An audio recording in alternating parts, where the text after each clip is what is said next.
करती हूँ। परम प्रेममय श्री ठाकुर जी के श्री चरणों में मेरा कोटि कोटि प्रणाम। जगदीश्वरी जगपालिनी पुरुषोत्तम अर्धांगिनी प्रणाम तुम्हें नारायणी। परम पूज्यपाद प्रीतिदेव श्री बरदा के श्री चरणों में कोटि कोटि प्रणाम। वर्तमान आचार्य देव के श्री चरणों में कोटि कोटि प्रणाम। समस्त इष्ट परिवार के श्री चरणों में कोटि कोटि प्रणाम। यहाँ उपस्थित पंजाधारी दादा, सभी मातृमंडली, छोटे छोटे बच्चों को मेरा यथा योग स्थान पर भक्ति भरा प्रेम भरा जय गुरु।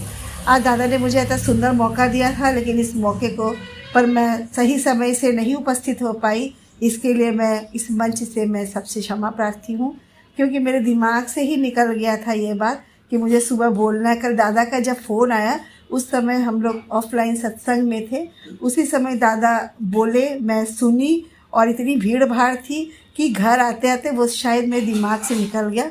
अभी अभी मेरे पतिदेव ने बताया कि अरे तुमको तो बोलना था, तो मैं जल्दी फिर से तैयार होकर मैं आप लोगों के समक्ष उपस्थित हो रही हूँ बोलने के लिए। ठाकुर जी की बात बोलना अपने आप में ही बहुत बड़ी बात है। तुलसी कबीरदास जी कहते हैं, ये तन विष की बेलड़ी गुरु अमृत की खान, शीश दिए जो गुरु मिले तो भी सस्ता जान।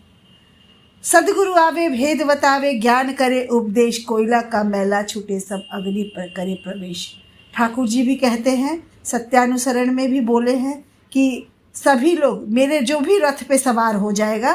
आज देखिए युद्ध का बिगुल बज चुका है और हम लोग युद्ध क्षेत्र में हैं, और हमारे युद्ध क्षेत्र में हम लोग अपने परम पिता के रथ पे सवार हैं, और परम पिता के रथ पे जो सवार रहता है वो निश्चित तौर पर हमारे जो चालक है, हमारे जो रथ के संचालक है, हमारे परम पिता है। हमारे बैकग्राउंड में हमारे परम पिता है। हम लोग इष्ट के रंग में रंगे हैं, इसलिए बोलते हैं इष्ट में रखो भक्ति अटूट, शक्ति पाओगे मन में, रंग दो स्वभाव उनके रंग में, पड़ोगे नहीं दुख में।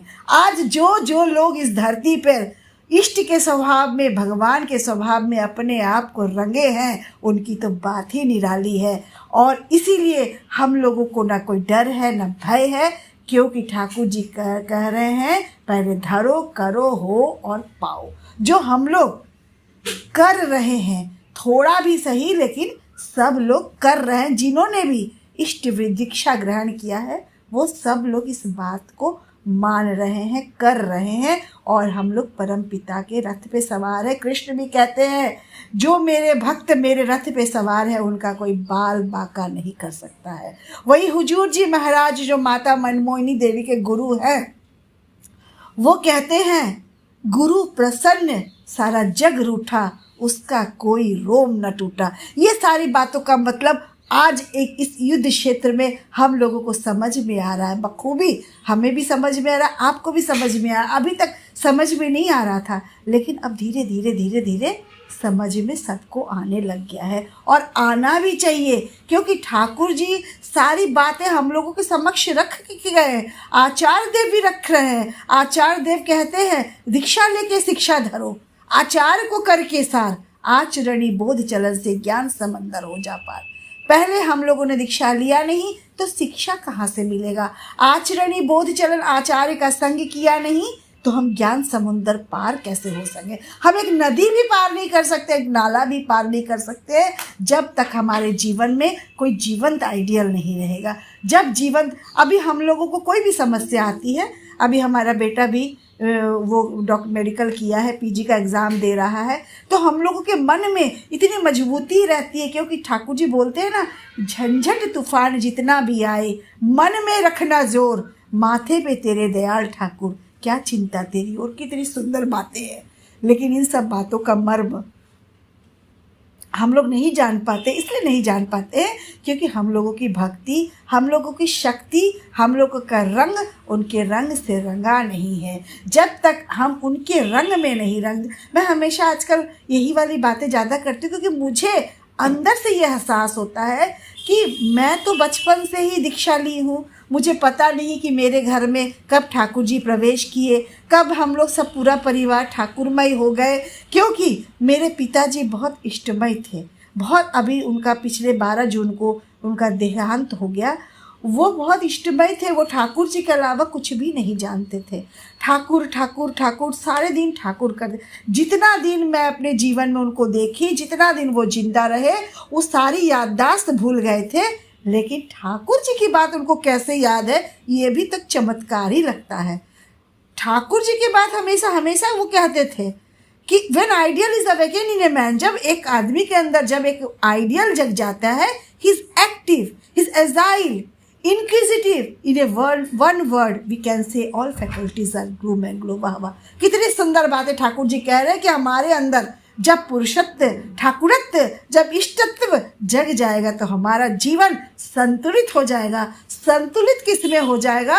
संतुलित हो जाएगा, हम क्रियाशील हो जाएंगे, एक्टिव हो जाएंगे, इंक्विजिटिव हो जाएंगे, हमारे अंदर प्रश्नों की बौछार होगी, हम हमेशा जानना चाहेंगे अपने ठाकुर जी को, इंक्विजिटिव हो जाएंगे, टैक्टफुल हो जाएंगे, हम अपने जीवन में कैसे जीवन जीना सब जान जाएंगे। और एक शब्द में अगर मैं कहूँ तो जितनी विधाएं हमारे पास है, जितनी गुण है, सभी चमकने लगेगी, सभी खिल जाएंगे, सभी शक्तियाँ जाग जाएगी, तो हम परमपिता की संतान कहे जाएंगे। यही चीज़ हमको अपने घर में करना है। Charity begins at home. अच्छे काम की शुरुआत हमेशा घर से होती है। हम लोग क्या करते हैं, आज हम लोगों को दीक्षा पत्र काम करना है, आज हम लोगों को बाहर जाजन करना है, आज हम लोगों का पड़ोसी का बेटा हम देख रहे हैं कि थोड़ा बिगड़ रहा है, उसको जाजन करना है, आज फलाने के घर जाना है, लेकिन अपने बच्चों को कौन जाजन करेगा? अपने बच्चों को जाजन करने के लिए हमारे पास समय नहीं है, और ये समय कभी नहीं आएगा, क्योंकि हम परम पिता को ही समय नहीं दे रहे हैं। जब उनको समय नहीं देंगे तो वो हमारे पास कहाँ से आएंगे, और हमें समय कौन देगा? इसलिए हमको अपने बच्चों पे समय देना है, अपने घर में काम करना है। घर में जब घर सुंदर हो जाएगा, इतना सुंदर हो जाएगा कि आपके हर एक विधा में, हर एक चीज़ में, आपका अगर 4 बच्चा है, अगर पति देव हैं, तो सब में अलग अलग से ठाकुरत्व झलकेगा। और तब आपका परिवार जब इतना सुंदर होगा तो परिवेश में समावेश हो जाएंगे, और जब परिवेश में समावेश हो जाएंगे तो परिवेश भी धीरे धीरे सुंदर होने लगेगा। जब परिवेश सुंदर होगा तो दुनिया सुंदर होगी, तो युद्ध की बात ही कहाँ से आएगी? ये युद्ध तो कहीं फिर नहीं रहेगा, नामो निशान नहीं रहेगा। लेकिन चूँकि हम लोग अपना परिवेश, अपना घर ठीक नहीं कर पाते हैं, तो हम ऐसी समस्या का सामना करना पड़ता है। एक बार हम लोग सोचते हैं कि आचार्य देव ने हम लोगों को दीक्षा पत्र का कार्य दिया है और हम लोगों को ये करना है, और हम लोगों को ये पता भी नहीं है कि आचार्य देव भी यही काम, वो जो निर्देश सबको देते हैं वो भी यही काम में लगे रहते हैं। अभी 2-4-6 महीने की पहले की बात है, मैं बहुत सारे मंच पे बताई हूँ, लेकिन इस मंच को बहुत दिन बाद आई हूँ, तो मैं आपसे भी साझा करनी चाहूँगी कि आचार्य देव भी, वो भी जो घूम रहे हैं, यूं ही नहीं घूम रहे हैं, उनका भी दीक्षा पत्र का कार्य चल रहा है। दीक्षा पत्र का कार्य क्या है? दीक्षा पत्र का कार्य यही है कि हम जो है बिजली मिस्त्री के समान है, हमारा जीवन जो है बिजली मिस्त्री के समान है। हम जब तक पंखा के तार को जब तक 440 वोल्ट में नहीं जोड़ेंगे तो पंखा का हवा खाना संभव नहीं है। तो वही काम हम लोगों को करना है कि ठाकुर जी के जो तार है उसी में लोगों के तार को जोड़ देना है। हम एक मैकेनिक है, अपना मैकेनिक का काम हमको बखूबी करना है। उसी तरह जिस तरह एक मैकेनिक आता है, पंखा रहते हुए भी हम मौज नहीं ले पाते हैं जब तक वो आके वो पंखे के तार को करंट प्रवाहित नहीं कर देता है। तो बस इतना ही हमको दीक्षा पत्र का कार्य समझना है, बस करंट प्रवाहित करना है। उस करंट प्रभावित आचार्य देव भी घूम रहे हैं, करंट प्रवाहित कर रहे हैं। अभी 6-7 महीने की बात है, मेरे पास एक फ़ोन आता है सुबह में 11-12 बजे के करीब।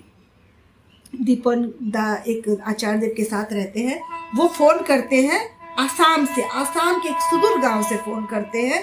कहते हैं, ये लीजिए ममता दीदी, मैं दीपन बोल रहा हूँ, आचार्य देव आपसे बात करेंगे। आचार्य देव बात करेंगे, इसका मतलब तो आप समझ रहे होंगे ना कि इतनी बड़ी बात हो जाती है कि आचार्य देव फ़ोन पे हैं, फ़ोन कॉल पे हैं और वो बात करना चाहते हैं। अपने आप में महत्व बढ़ जाता है, अपने आप में एक पता नहीं अद्भुत एक शक्ति का संचार मन में होता है, एक अद्भुत स्फुरन होता है। और मैं जब फ़ोन ग्रहण करती हूँ तो मुझे लगता है कि आचार्य देव सामने ही बोल रहे हैं। मैं इसलिए समझ में नहीं आता जय गुरु करूं कि प्रणाम करूं कि क्या खड़ी हो जाऊं कि क्या करूं, तो मुझे समझ में नहीं आया। मैं सोफे पे बैठी थी, सोफे पे ही खड़ी हो गई। मतलब इतना शरीर में स्फूर्ति आ गया, इतना एनर्जी आ गया, पता नहीं कहाँ से इतनी एनर्जी। उन लोगों के साथ ही जुड़ते ही इतना करंट प्रवाहित होता है कि अपने आप शरीर एनर्जेटिक हो जाता है। तो आचार्य देव बता रहे हैं कि इस गांव में मैं बैठा हूँ, एक सुदूर गांव है, इसमें एक माँ आई है और एक दादा आए हैं। वो कह रहे हैं कि मेरा बेटा एयरफोर्स में है, कानपुर में है, और वो ठाकुर जी के भक्तों से या ठाकुर जी के मंदिर से जुड़ नहीं पा रहा है किसी कारणवश भी। तुम तुरंत उनसे कांटेक्ट करो और तुरंत उनसे मिलो। तो मैं बोली कि दादा यहाँ से कानपुर तो बहुत बड़ा शहर है, 20 किलोमीटर में रहते हैं। दादा बोले 20 किलोमीटर हो चाहे 30 किलोमीटर हो, कोशिश करो जल्द से जल्द मिलने की। इतनी बात होती है और मेरा तो उस दिन बन जाता है कि आचार्य देव का कॉल आ जाता है। कभी फ़ोन से तो बात नहीं हुई है, आचार्य देव का फ़ोन आता है तो उस दिन तो सारा दिन शरीर में एक अद्भुत शक्ति का संचार होता रहता है। जब मैं उसी समय फिर उक्त दादा को फ़ोन लगाती हूँ जिनके विषय में बोल रहे थे आचार्य देव, तो उनका फ़ोन नहीं उठता है। क्योंकि वो एयरफोर्स स्टेशन पे है, वहाँ पे अनजाने लोगों का वो फ़ोन नहीं उठाना है। उनको कोई उनका रिस्ट्रिक्शन होगा, कोई उनकी मर्यादा होगी। तो जब वो फ़ोन नहीं उठा तो मैंने उनको एक मैसेज छोड़ा, एक मैसेज दिया कि ऐसे ऐसे आचार्य देव आपके गांव में है। पूरा उनको प्रमाण दी कि मैं उनके गांव का नाम भी बताई, उनकी माता जी का भी नाम बताई, जो जो मुझे दादा ने बताया था सब बताई। तो दादा को उस मैसेज से भरोसा हुआ और उन्होंने शाम को मुझे फ़ोन किया। शाम को जब फ़ोन करते हैं तो मैं उनको ऐसा ऐसा बात बोलती हूँ कि आचार्य देव ने आपकी खबर ली है। उक्त दादा बिल्कुल भावुक हो जाते हैं, कहते हैं मैं कितना भाग्यशाली हूँ और कितना दुर्भाग्यशाली हूँ, दोनों हूँ। भाग्यशाली इसलिए हूँ क्योंकि आचार्य देव मेरी खबर वहाँ से ले रहे हैं, इतने करोड़ों लोग के बीच आचार्य देव खबर कर रहे हैं। और दुर्भाग्यशाली इसलिए हूँ कि मैं 3 साल से हूँ, केंद्र से नहीं जुड़ पाया हूँ। तो दुर्भाग्यशाली दोनों चीज़ें उन पे थी, लेकिन भाग्यशाली वाला जो बात है वो ज़्यादा हावी हो गया, वो ज़्यादा पॉजिटिविटी उन पे ज़्यादा हावी हो गई और वो तत्काल मिलने की कोशिश में लग गए। मैं सोचती थी कि मैं मिलाऊं, 20 किलोमीटर बहुत दूर होता है और दादा की इतनी व्यस्तता रहती है मेरे पतिदेव की कि उनकी तो इतनी बुकिंग सत्संग की रहती है कि वो ही नहीं हो पाता है, तो एक अलग से जाके मिलना भी। लेकिन चूँकि आचार्य देव का आदेश था, आचार्य देव का आदेश को भी अवहेलना नहीं किया जा सकता है। इसको उसी के बाद 15-20 दिन बाद हमारा वार्षिकोत्सव था कानपुर सत्संग केंद्र का, तो मैंने उनको वार्षिक उत्सव में उनको बुलाया। आने से पहले वो बहुत सारी बातें बोले, चूँकि वो ठाकुर जी से कनेक्टेड नहीं थे। कहाँ पे होगा आपका उत्सव, वहाँ पर हाइजीन मेंटेन है कि नहीं, क्योंकि हम लोगों का उत्सव हम लोग घूम घूम पूरे कानपुर में करते हैं, केंद्र में के छोड़ के सब जगह करते हैं। ये हमारे आचार्य का आदेश है, आचार्य का निर्देश है, उन्हीं के निर्देशानुसार काम होता है। तो वो बहुत सारी बातें मेरे से पूछे, तो मैं उनको बोलती गई कि हाँ सत्संग का ठाकुर जी का उत्सव होगा तो इन सारी बातों को तो ध्यान में ही रखा जाता है। वो सोच नहीं सकते थे कि सत्संग कानपुर सत्संग केंद्र में इतने सत्संगी हैं और यहाँ इतने एक्टिव लोग हैं। माँ लोग तो कानपुर में बहुत ही एक्टिव हैं, पूरा माँ लोग ही सोच लीजिए, पूरा दारोमदार माँ पे ही है। ठाकुर जी कहते हैं ना कि जब नारी ही जाति की जननी है, नारी जगेगी तो जाति जगेगी। तो नारी जब तक नहीं जगेगी तब तक आप कुछ नहीं कर सकते हैं। अगर मेरे पतिदेव अगर इष्ट के पथ पे काम कर रहे हैं, इष्ट फील्ड में काम कर रहे हैं, तो निश्चित तौर पर जाने अनजाने पत्नियों का, वाइफ का सहयोग जरूर होता है, क्योंकि वो घर को मेंटेन रखती है, तभी पतिदेव बाहर काम कर सकते हैं। और मैं तो चाहती हूँ, मैं बहुत चाहती हूँ कि दादा हमेशा ठाकुर जी के काम में व्यस्त रहे, और मैं भी कोशिश करती हूँ मैं व्यस्त रहती हूँ। लेकिन एक बात है, दादा जब ठाकुर जी के काम में व्यस्त रहते हैं तो मैं अपने परिपार्श्विक में भी व्यस्त रहना भूलती नहीं हूँ। सत्संग जो है दीक्षा लिए हैं वो तो दीक्षित हो चुके हैं, लेकिन जो अदीक्षित है, जो हमारे परिवेश है, जो हमारा परिपार्श्विक है, उनके साथ मैं संलग्न रहती हूँ, उनकी किटी पार्टी में मैं संलग्न रहती हूँ, उनके पूजा में मैं संलग्न रहती हूँ, उनकी पार्टी में मैं संलग्न रहती हूँ, उनके साथ मैं दिन भर संलग्न रहती हूँ। क्योंकि ठाकुर जी बोलते हैं, रुपये का जतन करो या ना करो, लोगों का जतन करता चल, लक्ष्मी केशव बंधे रहेंगे, विभव पे रहेंगे अटल। कैसे आप कह सकते हैं कि लक्ष्मी जी आ जाइए, लक्ष्मी हमारे घर आ जाइए ना? जब तक हमारे नारायण का प्रवेश घर में नहीं होगा, लक्ष्मी कतई नहीं आ सकती है, कभी नहीं आ सकती है। नारायण का प्रवेश होते ही लक्ष्मी का तो पूछना ही नहीं है, लक्ष्मी का दरबार आपके घर लग जाएगा। इसलिए ठाकुर जी कहते हैं, man is my income and love is my expenditure.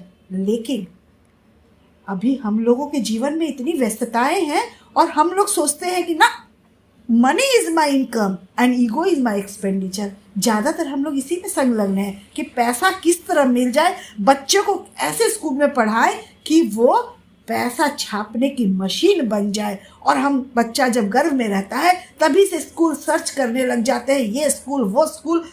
एक स्कूल की फीस 1,000 है, एक स्कूल की फीस 70,000 है। 1,000 वाले स्कूल में भी ABCD ही स्टार्टिंग में पढ़ाया जाएगा और 70,000 वाले स्कूल में भी वहाँ भी ABCD स्टार्टिंग में। जो पहले की पढ़ाई है वो सब जगह एक ही है, लेकिन चूंकि हमारे मन में है कि हमारा बच्चा पैदा होते ही, बड़ा होते ही मशीन बन जाए पैसा छापने की। फिर बाद में कहेंगे, मेरा बेटा ने हमको छोड़ दिया, मेरी बेटी भाग गई, मेरा बेटा मेरी बात ही नहीं सुनता। कैसे सुनेगा जनाब? क्योंकि आप लोगों ने तो उसको पैसे छापने की मशीन बना दी, उसको आप सत्संग के कारखाने में लाए नहीं, मैन मेकिंग फैक्ट्री में लाए नहीं। Thakur repairs the man just like a motor car. Thakur ji के यहाँ नई गाड़ियाँ, पुरानी गाड़ियाँ दोनों आती हैं। सत्संग जगत में नए लोग भी आते हैं, पुराने लोग भी आते हैं। पुराने लोग अपने को रेनोवेट करते हैं और नए लोग अपने को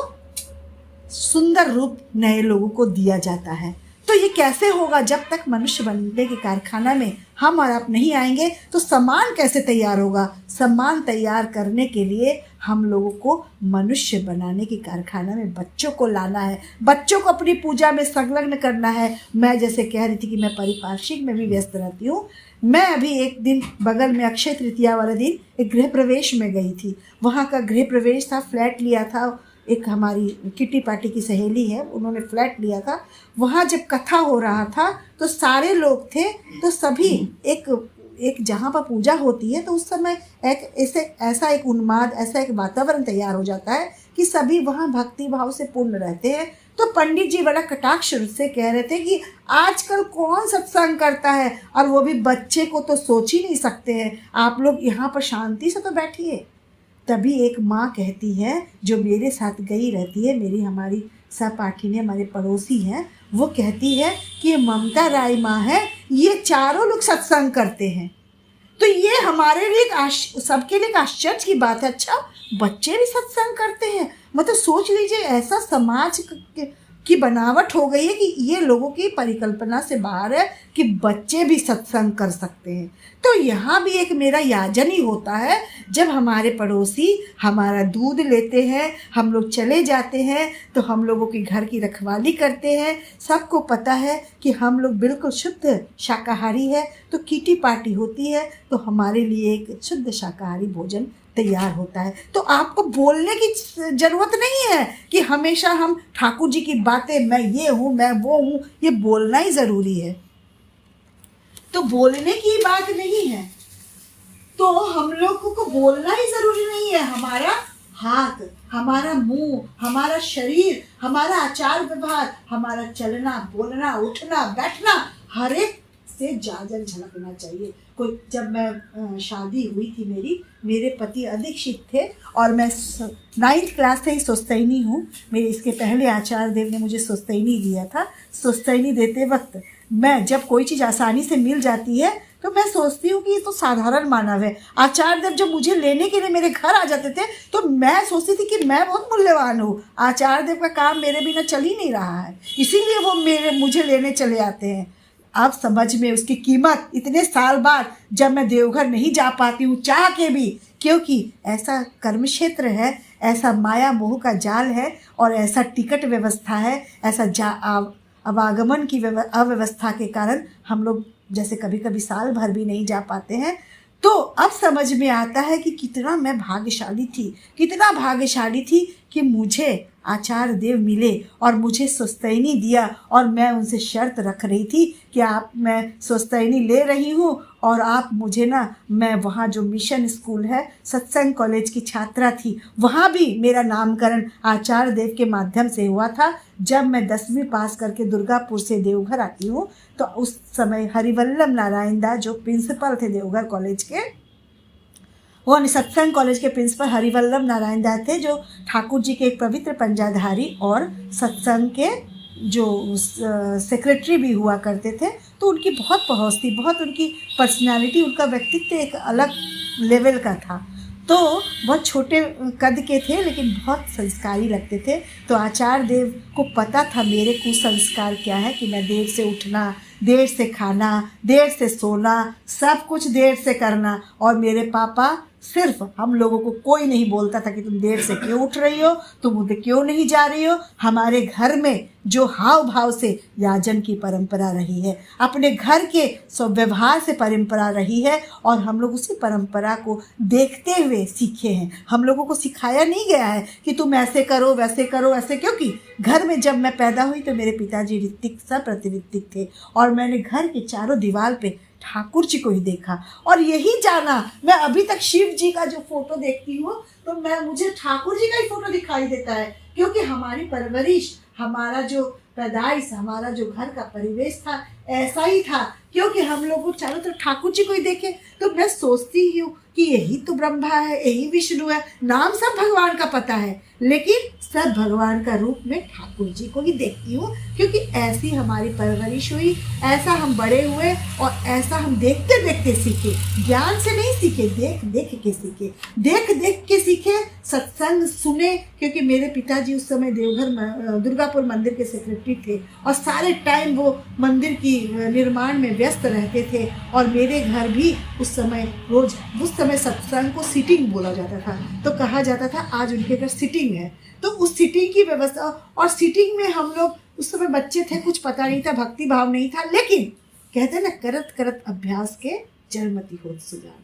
ये उस समय अभ्यास कर रहे थे हम लोग, उस समय हम लोगों का व्यवहारिक ज्ञान सीख रहे थे, उस समय हम लोग को दिमाग में भक्ति नहीं थी, प्रेम आ रहा था, धीरे धीरे प्रस्फुटित हो रहा था। और धीरे धीरे हम लोग घर का, जैसा माँ जो खाना बनाती है, माँ जिस परिवेश में हम रहे हैं, आज हमारा इंटर रीजन शादी है, मैं बिहार की हूँ और मेरे पतिदेव उत्तर प्रदेश के हैं। तो ठाकुर जी ऐसा शादी बहुत पसंद करते थे। इंटर कास्ट नहीं कर रही हूँ, इंटर रीजन शादी कर रहे हैं, एक क्षेत्र से दूसरे क्षेत्र, यानी एक क्षेत्र से दूसरे क्षेत्र में जो हमारे विचारों का, रीति रिवाजों का आदान प्रदान होता है, तो वैसे ही हमारी शादी हुई थी। तो मैं इस घर में हूँ तो मेरे बच्चे हमारे रीति रिवाज जो मैं करती हूँ, जैसे मेरे घर में ठाकुर जी, जैसे मेरे पिताजी करते थे ठाकुर जी को लेके, और मैं भी वैसा करने लगी तो बच्चे भी वैसा करने लगे। बच्चे करने लगे तो धीरे धीरे धीरे धीरे जो मेरे बच्चों में जो एक्टिविटीज़ आ गई, जो परिवेश आ गया, वो बाद में जो दीक्षा लिए मेरे ससुराल वाले, उसमें वो वातावरण नहीं है। क्योंकि उनकी माँ का वातावरण, कहते हैं ना, बच्चे माँ से बहुत प्रभावित होते हैं। क्योंकि मेरे घर का वातावरण ठाकुरमय था, इसलिए मेरा घर भी वैसा हो गया। उनके घर में वैसा परिवेश नहीं है, उनके घर में ऐसा वातावरण नहीं है, लेकिन मेरे घर में एक माँ जो होती है वो अपने बच्चों को बनाती हो। मेरा भी वही जाजन है कि मैं कोई बोल के जाजन नहीं करती हूँ। मेरे बच्चे सो रहे हैं तो सो रहे हैं, बस उनको ये पता है कि हमको ब्रह्म मुहूर्त में इष्टवृत्ति करना है। मैं सोचती हूँ कि चलो प्रेयर नहीं भी किए, लेकिन शाम को स्टे टुगेदर और लिव टुगेदर। ठाकुर जी बोलते साथ में रहो, एक टाइम का प्रेयर साथ में करो। तो हमारे घर का प्रेयर जो शाम का होता है वो पूरे उससे होता है, परंपरा से होता है। जैसे हारमोनियम है, ढोलक है, तबला है, जैसे सत्संग में होता है। मेरा बेटा तो डॉक्टर है, लेकिन वो साथ साथ उसको मैंने म्यूज़िक भी सिखाई हूँ। मैं वो म्यूज़िक में भी प्रभाकर है। छोटा बेटा मेरा वो भी बीटेक है, लेकिन वो भी साथ साथ एक म्यूज़िक क्षेत्र में भी है, वो तबला में आचार्य किया है। तो दोनों को मैंने इस तरह से शुरू से ही ऐसे परिवेश दिया, क्योंकि मैं बंगाल के परिवेश से परिवेशित हुई थी, वहाँ के परिवेश से पली बढ़ी थी। तो वहाँ का ये कल्चर है कि बच्चों को ऐसा कुछ सिखाया जाए, बच्चों को सिखाने के लिए ऐसे चीज़ें, क्योंकि वहाँ घर घर की परंपरा रही है कि बच्चे ऐसे सीखते हैं।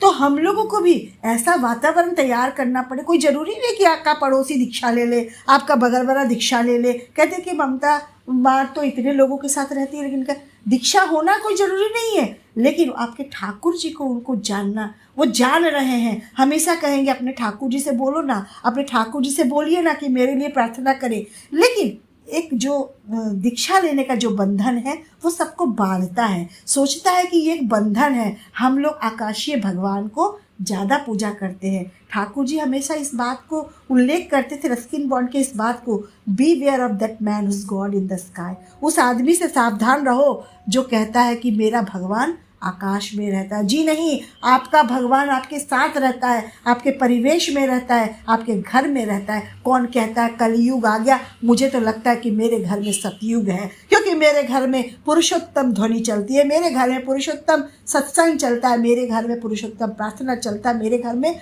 पुरुषोत्तम है। हाँ, काल खड़ा है, वो कलयुग खड़ा है आपके दरवाजे पे।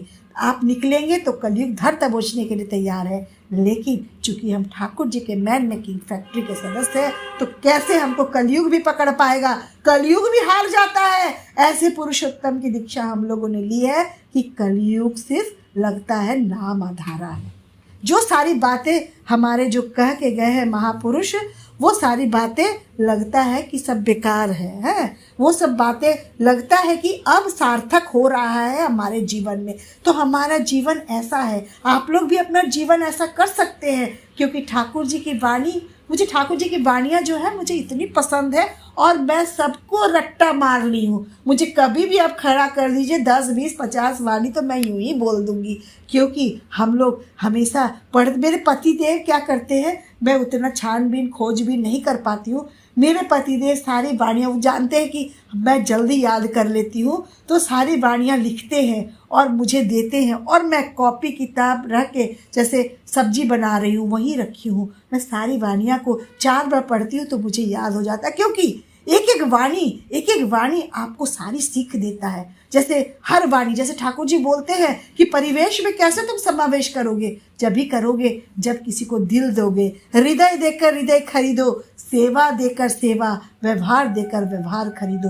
विभव बढ़ावे शोभा। ठाकुर जी सारी बातें बोल गए हैं। अगर एक वाणी का भी आप तारतम्य, एक वाणी का भी मतलब समझ जाते हैं तो आपका जीवन सफल हो जाता है। अगर ये बात जान जाते हैं कि समाज में कैसे कुछ नहीं करना है, बस समाज में एक एक वाणी को लीजिए और उसको आप चरितार्थ करिए, तो आपका जीवन इतना सुंदर होगा। ठाकुर जी कहते हैं speak the truth but always with a sweet टंग।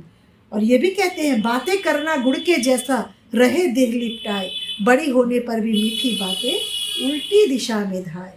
अगर हम सुंदर मीठी बातें करेंगे, अगर मेरे शब्द कटीले भी होंगे, अगर उसको हम मिठास से कोट करके बोलेंगे, मिठास से लपेट के बोलेंगे, तो निश्चित तौर पर वो हमारी बातें समझेंगे और उनको बुरा भी नहीं लगेगा।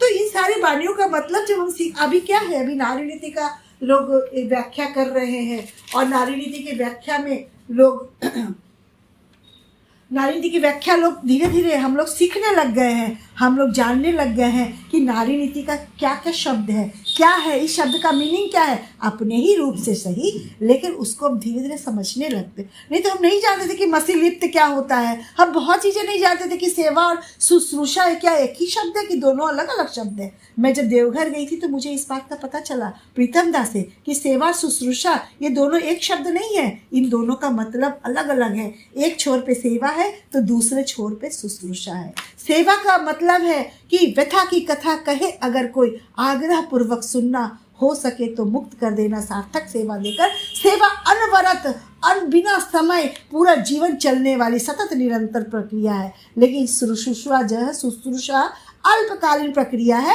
जैसे मैं बीमार हो गई, वायरल हो गया, मुझे टाइफाइड हो गया, मुझे चेचक हो गया, उस समय अल्पकालीन जो प्रक्रिया में जो लोग हमको सेवा देते हैं उसको शुश्रूषा कहते हैं। लेकिन ठाकुर जी को पकड़ के हमारी सेवा जो अनवरत चलनी चाहिए, अनवरत सतत निरंतर पड़ी है। लेकिन मैं नारीनीति में सोचती थी कि सेवा शुश्रूषा एक ही शब्द है, तो ऐसा नहीं है। तो बहुत सारी चीज़ें हम लोग पकड़ के जान पाए। और हमारे घर में तो हमारे दोनों भैया तो डॉक्टर हैं ही हैं, और साथ ही साथ ठाकुर जी के सह प्रतिनिधिक है और बहुत इष्टमय हैं वो लोग भी सारे। और उनका परिवेश जो है, उनके बच्चे भी हैं, सब मेरे घर में एक डॉक्टर का एक परिवेश है। जो मेरे छोटे भैया का भी बेटा डॉक्टर है, बड़े भैया का भी बेटा कानपुर मेडिकल कॉलेज में ही वो पल्मोनोलॉजिस्ट है, वो डॉक्टर है इतना बड़ा, बेटियां भी डॉक्टर है। मेरा मतलब हमारे घर में ऐसा वातावरण है कि चारों तरफ चिकित्सक ही चिकित्सक है। चिकित्सा तो करते ही हैं, साथ साथ ठाकुर जी के भी चिकित्सक है सब। ठाकुर जी की भी बातें जो उनके दिमाग में होती है। मेरा जो भतीजा यहाँ रहता है कानपुर में, उसको तो कोई मेरे भैया बोलने नहीं आते कि तुम सत्संग केंद्र चले जाना, लेकिन वो समय पे देखती हूँ, मैं जब जाती हूँ तो उसको देखती हूँ प्रार्थना में आया है। आज उसका बर्थडे है तो प्रार्थना करने आया है। तो उसको कौन सिखाता है? उसका परिवेश सिखाया है, उसका वातावरण सिखाया है, वो अपने दादा से सीखा है, अपने पापा से सीखा है। और जब सभी का इंटरेस्ट एक ही चीज़ में है, सबके बीच में ठाकुर जी हैं, सब हम लोग भैया लोगों की बातें होती है, जब देवघर बातें होती है तो आचार्य देव क्या बोले नहीं बोले, आचार्य देव ने किसकी खबर ली। मैं 1 साल से नहीं जा पाई हूँ, तो हमेशा पूजनीय बिंकी दा, पूजनीय शिपाई दा हमेशा भैया लोगों से पूछते हैं कि ममता क्यों नहीं आई, ममता क्यों नहीं आई। भले वो हमसे एक क्षण ही मिलते हैं, लेकिन अभ्यास है देखने का। जिसको आपको देखने का अभ्यास रहेगा तो आप चाहेंगे कि मैं उसको देखूं। ये मेरा सौभाग्य है कि वो मेरे बारे में पूछते हैं और मेरे बारे में जानना चाहते हैं। तो मैं बहुत सौभाग्यशाली हूँ। और मैं तो क्या बताऊँ अपनी बीमारी का, मैं हर मंच पे बोल जाती हूँ, लेकिन मैं अभी भी बोल रही हूँ कि मैं बहुत बीमार रहती हूँ। मेरे शरीर में न जाने कितनी बीमारियाँ, हर एक बीमारी जिसका भी नाम लेंगे वो सब मेरे जीवन में है। तो लोग सोचते हैं कि ये तो दिन भर सत्संग करती है, इसके जीवन में बीमारियां कैसे हैं? प्रश्न उठता है। सोचते हैं कि अगर हमने दीक्षा लिया है तो हम बिल्कुल अजर अमर हैं, हमको कुछ नहीं होगा। लेकिन ठाकुर जी ने अगर मुझे बीमार किया है तो मुझे ऐसा परिवेश दिया है। ये रंग होता है, ये रंग ठाकुर जी का रंग जब चढ़ा होता है तो ठाकुर जी जब बीमारी भी देते हैं, ठाकुर जी क्या देंगे? हमारे जीवन शैली से हमको बीमारियां होती है। अगर ये सब बीमारियां हैं तो ठाकुर जी ने मुझे ऐसा जीवन दिया है, ऐसा पति दिए हैं, ऐसा बच्चे दिए हैं, ऐसा ससुराल दिया है, ऐसा मायका दिया है कि हर घड़ी हर क्षण मेरे स्वास्थ्य पर सबका ध्यान रहता है। मैं वही सोचती हूँ कि मैं कितनी भाग्यशाली हूँ कि मेरी शादी का दीक्षित घर में हुई है और मेरे ससुराल वाले इतने बड़ी अच्छे हैं। मैं 5 देवरानी जेठानी हूँ, सबसे बड़ी मैं हूँ, लेकिन वो लोग मुझे इतना मानते हैं कि मैं जब ससुराल चली जाती हूँ तो मुझे एकदम लगता है कि मैं यहाँ की कोई रानी हूँ, इस घर की क्वीन हूँ। और मुझे ऐसा वो लोग महसूस कराते हैं। और जब मैं ससुराल मायके जाती हूँ तो मेरे भैया, मेरी दीदी, मेरे भाभी लोग मुझे ऐसा एहसास कराते हैं कि मैं इस घर की राजकुमारी हूँ। तो हुई ना बातें कि बीमारी तो है, लेकिन इस बीमारी का एहसास, इस बीमारी को दूर करने के लिए इतने चिकित्सक है मेरे घर में, इतने चिकित्सक है कि एक बीमारी का एहसास मुझे नहीं होता है। तो मैं यही सोचती हूँ कि मुझे ऐसा परिवेश, ठाकुर जी ने अगर बीमारी हो गई है तो मुझे ऐसा सुंदर घर दिया है। तो हम लोगों को ठाकुर जी बहुत चीज़ देते हैं, बहुत जीवन में बहुत चीज़ दिए हैं। बस उसको हम लोग को, आप ये मत सोचिए कि हम बीमार हो गए हैं तो हम कैसे करेंगे। आप बीमार हुए हैं, लेकिन जब आपकी भक्ति रहेगी तो कहते हैं ना, इष्ट में रखो, जैसे हम कहते हैं इष्ट में रखो भक्ति अटूट, शक्ति पाओगे मन में, रंग दो स्वभाव उनके रंग में, पड़ोगे नहीं दुख में। लेकिन गंभीर विश्वास ये नहीं करना है कि प्रार्थना में बहुत कहा पर किया न वैसा काम, कल्पना में प्रकट हुए फल में व्यर्थ तमाम। बहुत चीज़ प्रार्थना में कहे लेकिन हमने किया नहीं। कुछ नहीं करना है आपको, लोगों से दिल जोड़ना है, प्यार से प्यार लेना है, क्योंकि यही एक मुद्रा है जो हमारे युद्ध क्षेत्र में, जो हमारे इस समय, जो हमारे परिवेश में काम आता है। प्यार ही वो मुद्रा है जिससे हम सब कुछ खरीद सकते हैं। इस मंच को भी प्यार के माध्यम से ही हम लोग जो आपके समक्ष बोल रही हूँ तो प्यार ही है, क्योंकि हमारा और आपका जीवन का इंटरेस्ट एक ही है, वो है पुरुषोत्तम ठाकुर। हमारे जीवन के आधार ठाकुर है। जब आपके इंटरेस्ट से हमारा इंटरेस्ट मिल जाएगा तो इतना सुंदर मंच है। इस मंच में इतना सुंदर मंच है कि सुबह सुबह इतने लोग क्यों जुड़े हैं? क्योंकि इसलिए लोग इसलिए जुड़े हैं कि हम लोगों को ऑक्सीजन चाहिए। कोरोना पीरियड में ऑक्सीजन की ही तो कमी थी और ये सत्संग हमको भर भर के ऑक्सीजन दे रहा था। आपको याद हो, मुझे भी याद है कि कोरोना पीरियड के समय हम लोग एकदम बिल्कुल घर में बंद थे और उस समय इतना बढ़िया वातावरण डिजिटल प्लेटफॉर्म के माध्यम से पैदा हो गया कि हम लोग घर में बैठे ही भर भर के ऑक्सीजन ले रहे थे। ना सिलेंडर की ज़रूरत थी, ना बाहर निकलने की ज़रूरत थी, घर ही पूरा ऑक्सीजन से भरा था। ये ऑक्सीजन से भरा था तो हमारा कोई बार बाका नहीं कर सका। ये सत्संग ही ऐसा चीज़ है, सत्ता का संग इसीलिए इसको कहते हैं। ये ऐसा चीज़ है कि इसमें हम लोग ना जाने कितनी चीज़ें सीखते हैं, कितनी चीज़ें जानते हैं और कितनी चीज़ें हम लोग बोलते हैं, कितनी बातों को समझ पाते हैं।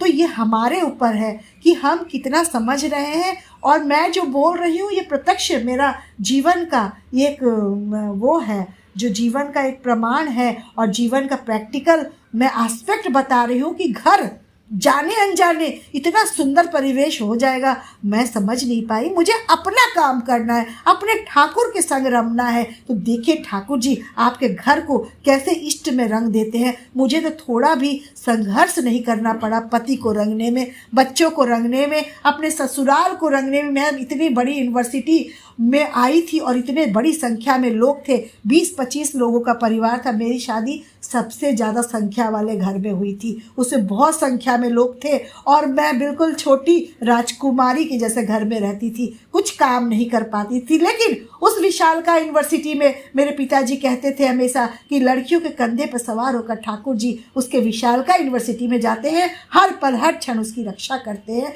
ये प्रत्यक्ष प्रमाण मेरे साथ है। हर पल हर क्षण ठाकुर जी ने मेरी रक्षा की। कैसे विशाल यूनिवर्सिटी में मैं 20 लोगों का खाना बना पाई, कैसे विशाल यूनिवर्सिटी में बोर्ड में कर पाई, और सोचता ही नहीं तो मैं थी ही। इसलिए आचार्य देव कहते हैं कि ठाकुर जी भी कहते हैं, मम्मत दादा ने पूछा कि हमारी बहनें याजन करने के लिए कैसे जाएगी, महिलाएं कैसे जाएगी? तो ठाकुर जी कहते थे उनको जाने की क्या ज़रूरत है। देयर याजन lies through their good adjustment in family atmosphere. उनका याजन यही है कि कैसे वो फैमिली एटमोसफेयर में सुंदर रूप से बैठती है, उठती है, चलती है। मुझे कहाँ न जाने कहाँ से इतनी शक्ति आ गई। मैं 20 लोगों का खाना भी बना पाई, उनके साथ रह पाई। एक सास को तो छोड़िए, ददिया सास थी, 4 चचिया सास थी। उस विशालका यूनिवर्सिटी में मैंने विजय प्राप्त किया और मुझे लगता है कि मैं विश्व विजेता बन गई। आज मैं विश्व विजेता के कुर्सी पे ही बैठी हूँ क्योंकि मुझे इतना परिवेश अच्छा मिला है। मैं चारों तरफ से बिल्कुल लगता है कि मैं न जाने कौन से लोग की परी हूँ जो ऐसे मुझे ट्रीट करते हैं। ये मेरा पर्सनल विचार, ये मेरा पर्सनल जीवन का मैंने आप लोगों के समक्ष अपना जीवन का सार रखा और ऐसा लगता है कि सभी लोग अगर ऐसा करेंगे तो निश्चित तौर पर सबका जीवन सुंदर होगा और ठाकुर जी को आप देख पाएंगे, ठाकुर जी को समझ पाएंगे। असीम जब ससीम हो के सीमा में लेते स्थान, वृत्ति भेदी टान रहने से देखोगे भगवान। तो हमारी वृत्ति भेदी टान होगी तो हम ठाकुर जी को देख पाएंगे, भगवान को देख पाएंगे। भगवान को देखेंगे तो हमारा जीवन खुद ब खुद सुंदर होगा, हमारी जबान सुंदर होगी, हमारी बोली सुंदर होगी, हमारा रहन सहन सुंदर होगा। इन्हीं शब्दों के साथ इस मंच को आप लोगों ने जो मुझे प्रदान किया सुबह सुबह, और मैं भूल गई थी और उसके बाद ना जाने कहाँ से मेरे मुंह से इतनी सारी बातें निकल गई बिना सोचे समझे। अगर कहीं त्रुटियां हैं तो मैं क्षमा प्रार्थी हूँ। दादा जय गुरु, सभी को जय गुरु।